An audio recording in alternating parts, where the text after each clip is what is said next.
They told you that you were free. They said you were born into a world of endless opportunity, unlimited possibilities, infinite doors.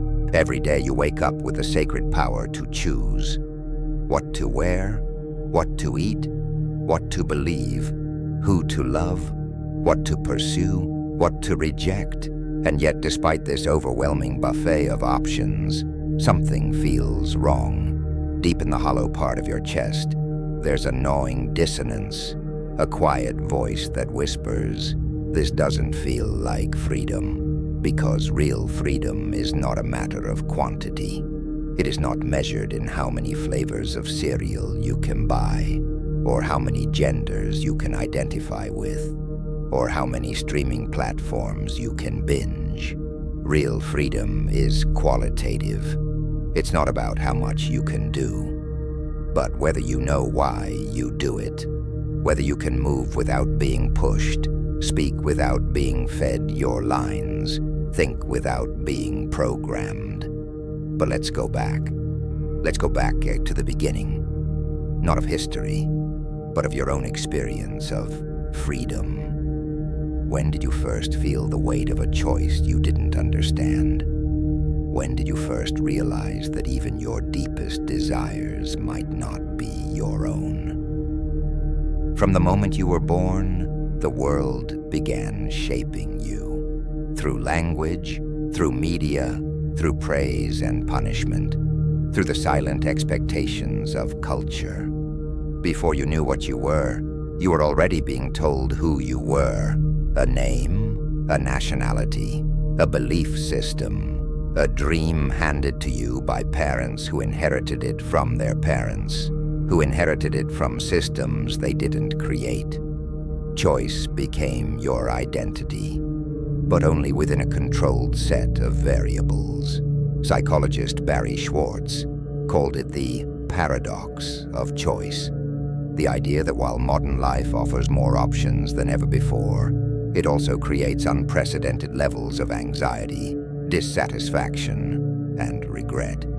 Too many choices don't liberate us. They paralyze us. Because every time you choose one thing, you simultaneously reject infinite others. And with every rejected path, a ghost of what could have been is born. That ghost follows you. It watches as you scroll endlessly through dating apps, unable to commit. It stands behind you in the grocery store aisle as you debate between 17 brands of orange juice. It whispers in your ear late at night, asking, what if you had taken the other job, chosen the other partner, said yes instead of no? The illusion of freedom is not that you have no choices, but that the choices you are offered are often meaningless, trivial, manufactured. Worse, they are designed by those who benefit from your belief that you're in control. Capitalism doesn't care if you're free. It cares if you're consuming, and so it sells you freedom, packaged in lifestyle branding, political slogans, and spiritual retreats.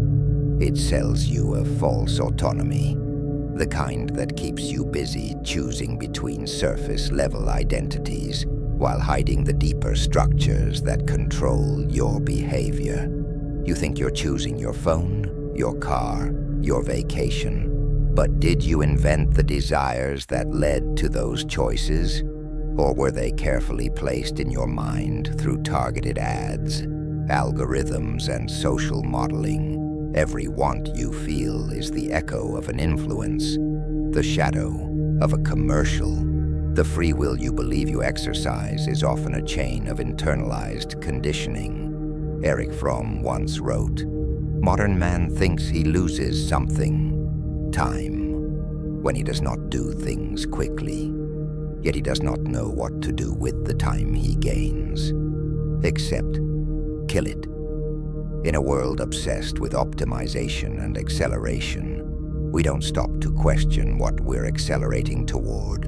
The more we automate, the more we free up time, the less we know what to do with ourselves. So we choose, again, choose to work more, to consume more, to distract ourselves. The mechanism continues. Søren Kierkegaard described this as the dizziness of freedom, the existential nausea one feels when confronted with a boundless horizon of options, none of which offer clear meaning. When every path is possible, no path feels real, and in this vertigo, we long for the comfort of limits. This is why people submit to authority, join cults, follow trends, and cling to ideologies. Because too much freedom is terrifying. It exposes the self as responsible, and responsibility is heavy. The most insidious part of the illusion is that we defend it. We defend our shallow freedoms as if they were sacred. We fear that if we give up the right to choose between Pepsi and Coke, we'll lose our identity. But identity built on preference is fragile. It is the ego's illusion.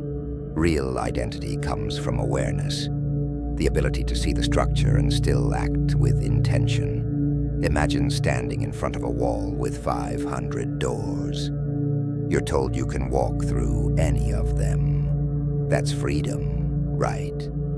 But what if every door leads to the same room? What if the very architecture is designed to trick you into thinking you've chosen, while your outcome was already decided? This is how modern systems operate.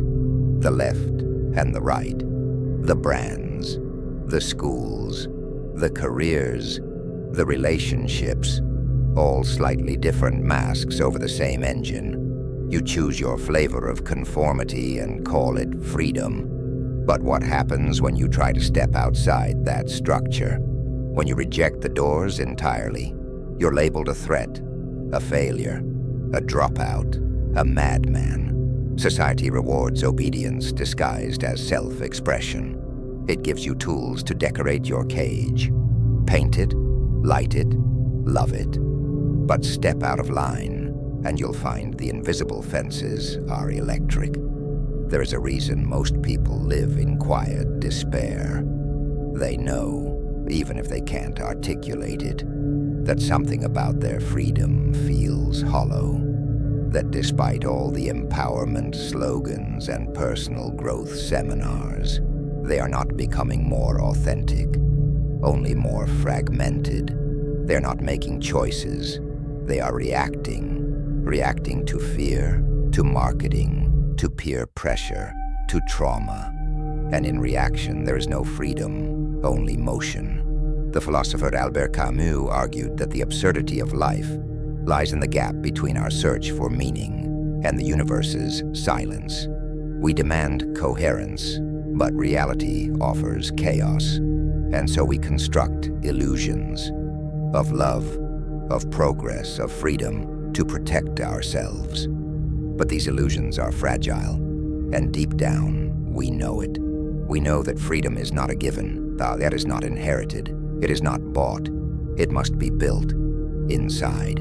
And building it means facing terrifying truths. It means admitting that the world is not as fair, open, or empowering as we want it to be. It means confronting the fact that many of our most cherished choices were never truly ours, that our political beliefs were influenced by our environment, that our romantic preferences were sculpted by media, that our career goals were conditioned by validation, that even our dreams may have been infected by capitalism. So where is the way out? Is there any real escape from this illusion? The way out is not to run from choice, but to go deeper into it, to look at every decision you make, not with fear, but with inquiry. Why do I want this? Who benefits from me choosing it? What part of me is afraid if I don't? Freedom begins the moment you question the frame, not the choice itself, but the structure around the choice. That structure is culture. It is ideology. It is unspoken norms, inherited values, invisible hands. When you become aware of that structure, you can stop reacting. You can start responding. You can design a life based not on what you've been sold, but what you've discovered. True freedom is not about more choices. It's about fewer, but deeper. It's about committing to values that you've examined, beliefs that you've tested, relationships that you've consciously chosen. It's about finding clarity in limitation. Because when everything is possible, nothing has weight. The modern world worships openness, but openness without direction is drift. It leads to exhaustion, not liberation. The happiest people are not those who have infinite options. They are those who have chosen a path, owned it, and walked it with awareness. You don't need to reject society to be free. You need to understand it and decide, moment by moment, where you are acting from. Not from fear, not from manipulation, not from the ghost of someone else's expectations, but from presence, from awareness. That is the beginning of real choice, and real choice is rare, because it requires courage. The courage to say, no, I will not be a slave to the endless scroll. I will not define myself by algorithms. I will not mistake movement for meaning. I will pause. I will look. I will choose. Not just what I want, but who I am becoming. In ancient Athens, freedom meant participation. To be free was not to escape responsibility, but to fully embrace it, to be polites, a citizen with agency in the shaping of the world. To choose was not a solitary act of consumption, but a communal act of creation. The Greeks did not see liberty as absence of constraint, but as the active engagement of a rational will in pursuit of virtue. But what is left of that vision now? We stand in the ruins of a civilization that replaced virtue with preference, wisdom with speed, and responsibility with entertainment. Today, freedom is often sold as the right to remain indifferent, to scroll past suffering, to silence those who challenge us, to disappear into screens. And beneath this digital anesthesia, the human will atrophies.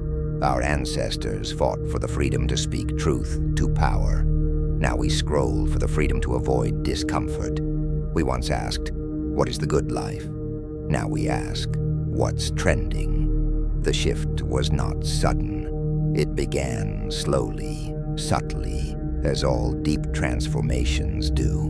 The Enlightenment brought with it the worship of individual reason, but also a fragmentation of meaning. The sacred gave way to the rational. The communal became private. The story of man as chooser replaced man as servant of a greater whole. And this idea that we are free insofar as we choose became the mantra of modernity. But this version of freedom has a dark underside. When meaning is no longer shared, choice becomes terrifying. When nothing is sacred, everything becomes strategic. Choices are no longer made in the pursuit of truth, or beauty, or transcendence, but for advantage, for status, for optimization. And so, the marketplace replaces the temple. The feed replaces the philosopher. The algorithm replaces the inner voice. Herein lies the tragedy of our age, that we mistake data for wisdom, that we equate options with meaning, that we believe having more paths makes the journey more free, when in fact, it only makes it more lost. Consider your daily life. How often do you truly choose anything? You wake up, your phone lights up. Notifications dictate your attention before you've taken your first breath. You consume information designed to provoke a reaction. You make micro-decisions, likes, comments, shares. But none of them require reflection. You order food not based on what your body needs, but what the app pushes. You binge-watch what's recommended. You swipe on faces as if love were a vending machine. And all the while, you feel in control. But who is designing the context of your choice? Technology, at its best, was meant to liberate. But liberation without inner strength leads to collapse. We've built tools that exceed our biological capacity. Algorithms now shape our perception before we are even aware of it. They anticipate our moves, predict our desires, sculpt our identity. This is not conspiracy. This is code. Real, logical, profitable. Every click feeds a model. Every hesitation is data. Every fear becomes a sales opportunity. We are no longer choosing in the traditional sense. We are being subtly navigated. The system doesn't need to restrict your freedom. It only needs to overload it. When you're overwhelmed, you're suggestible. When you're distracted, you're controllable. And when you're confused, you'll pay anyone who offers certainty.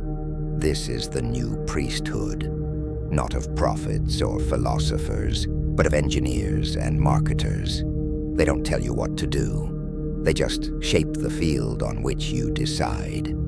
And then they sell you the victory as if it was your own. This is the gamification of reality. Your behaviors become loops. Your desires become patterns. Your consciousness becomes a statistic. And your freedom, a simulation. A sandbox with invisible walls. A maze that always leads back to the cash register. And yet, you feel empowered. Because the illusion is meticulously crafted.